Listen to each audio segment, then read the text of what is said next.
नमस्ते और हमारे चैनल में आपका स्वागत है। अगर आपको हमारा कंटेंट पसंद आए तो लाइक, शेयर और सब्सक्राइब जरूर करें। आज हम मिशिगन की एक कहानी पर बात कर रहे हैं। इसमें एक पति, पत्नी और पत्नी का प्रेमी शामिल थे। ये कहानी धोखे, गुस्से और आखिर में एक बहुत ही दुखद और चौंकाने वाले अंजाम की है। हमारे पास जो तथ्य हैं वो बताते हैं कि कैसे रिश्ते उलझे और हालात काबू से बाहर हो गए। चलिए देखते हैं।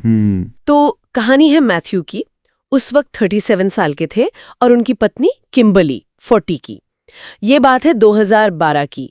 किम्बर्ली अपने 40वें जन्मदिन पर एक बार में डैनी नाम के लड़के से मिलती है जो तब 27 का था, और वहीं से किम्बर्ली और डैनी का अफेयर शुरू हो गया।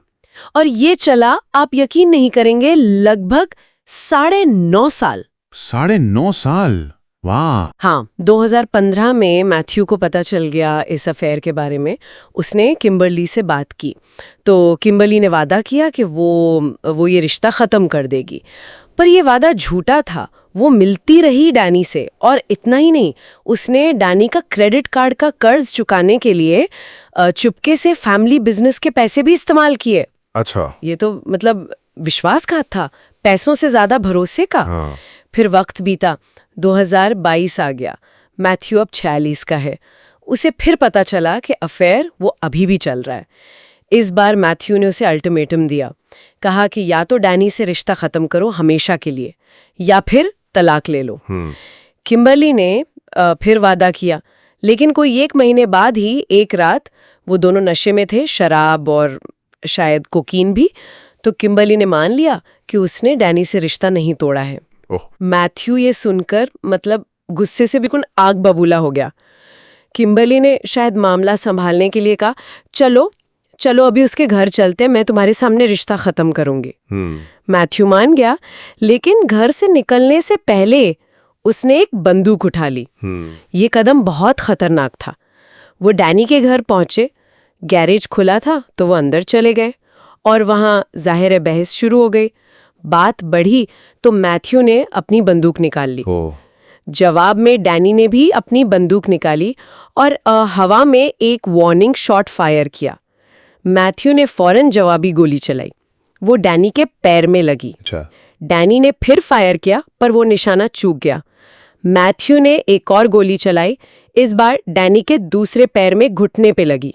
डैनी घायल था, लंगड़ाते हुए गैरेज से भागा। मैथ्यू बंदूक हाथ में लिए उसके पीछे गया। हालांकि बाद में उसने पुलिस को कहा कि वो पीछे नहीं गया था, पर सिक्योरिटी फुटेज में साफ दिख रहा था। ठीक है। डैनी भागकर अपनी कार तक गया, वहां से उसने एक दूसरी बंदूक निकाली। इतने में मैथ्यू वापस आया किम्बर्ली के पास, और दोनों अपनी एसयूवी में बैठकर निकलने लगे। किम्बर्ली गाड़ी रिवर्स कर रही थी, तभी मैथ्यू ने एसयूवी की खिड़की से डैनी पर फिर गोलियां चलानी शुरू कर दी। अरे हाँ, टकराव खत्म नहीं हुआ था तो डैनी ने भी अपनी दूसरी बंदूक से जवाबी फायर किया, और यहीं वो भयानक हादसा हुआ। डैनी की एक गोली एसयूवी के विंडशील्ड से होती हुई सीधे किम्बर्ली की गर्दन में लग गई, और उसकी वहीं मौके पर ही मौत हो गई। हे भगवान। धीमी आवाज में पुलिस आई, मैथ्यू गिरफ्तार हुआ, डैनी को अस्पताल ले जाया गया। पूछताछ में मैथ्यू ने अफेयर और पूरी घटना के बारे में बताया, बस वो पीछा करने वाली बात पर झूठ बोला। मामला कोर्ट में गया, और यहाँ फैसला सच में चौंकाने वाला था। हालांकि जानलेवा गोली डैनी ने चलाई थी, पर अदालत ने मैथ्यू को किम्बर्ली की मौत के लिए वॉलंटरी मैनस्लॉटर यानी स्वैच्छिक हत्या का दोषी माना। क्या, मैथ्यू को? हाँ, तर्क ये था कि अदालत का कहना था कि भले ही गोली डैनी ने चलाई, पर मैथ्यू ही था जो किम्बर्ली को उस खतरनाक सिचुएशन में लेके गया था।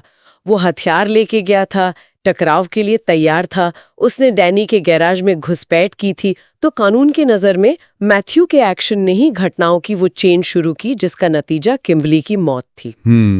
डैनी को कोई सजा नहीं हुई, शायद सेल्फ डिफेंस माना गया, और मैथ्यू को स्वैच्छिक हत्या के लिए 7 से 15 साल और डैनी पर हत्या के इरादे से हमले के लिए 12 से 40 साल की सजा हुई। बाप रे। ये कहानी दिखाती है कि कैसे धोखा, गुस्सा, नशा, हथियार, ये सब मिलके कितनी भयानक त्रासदी ला सकते हैं। और ये भी कि कानून कैसे काम करता है। कई बार दोष सिर्फ गोली चलाने वाले का नहीं होता, स्थिति बनाने वाले का भी होता है। सोचने वाली बात यही है कि क्या उस रात कोई और रास्ता था? क्या मैथ्यू या किम्बर्ली कुछ अलग कर सकते थे जिससे ये सब न होता? आपके क्या विचार है इस पर? अपने सुझाव कमेंट्स में ज़रूर बताएं। सुनने के लिए धन्यवाद। और हाँ, अगर आपको हमारा कंटेंट पसंद आया हो तो प्लीज़ लाइक, शेयर